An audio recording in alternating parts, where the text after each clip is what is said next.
Community leaders are coming together after another weekend of violence gripped the city. Joy Burnett is in that Sandtown community right now where a summer peace rally is taking place. Joy.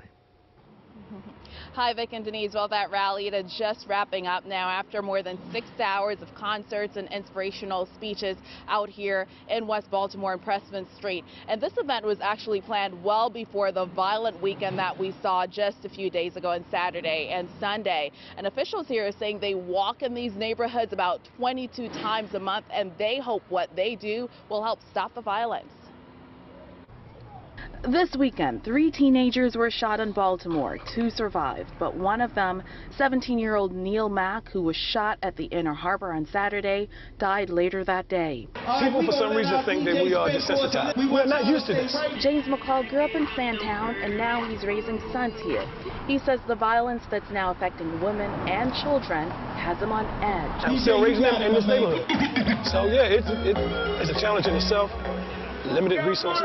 Mayor Brandon Scott said while the focus has been on the violence at the Inner Harbor, he's concerned about tragedies across the city, like a triple shooting in East Baltimore that left 2 men dead and a woman found shot to death in a vehicle in South Baltimore. I don't have the luxury of caring just because it happened in the Inner Harbor. That young man lost his life in the Inner Harbor. A young lady lost her life in South Baltimore. They're equal to me. As of this morning, Baltimore has recorded 137 homicides, 3 more than the same time last year. Elderly people have been victims, like an 83-year-old woman shot last week when a stray bullet flew into her house, or a 15-year-old shot over the weekend but survived. We all we got!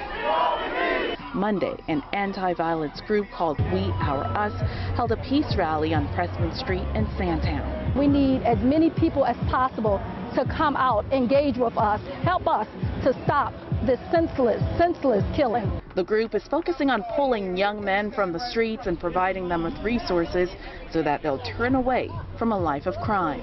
People need resources, but they need it right now. We got to meet people where they are, on the corner, and help them with the resources that they need. And police are still investigating all of the shootings from over the weekend. If you know anything, you should call them. You could call Crime Stoppers anonymously. Live in West Baltimore tonight, Joy Burnett for WJZ.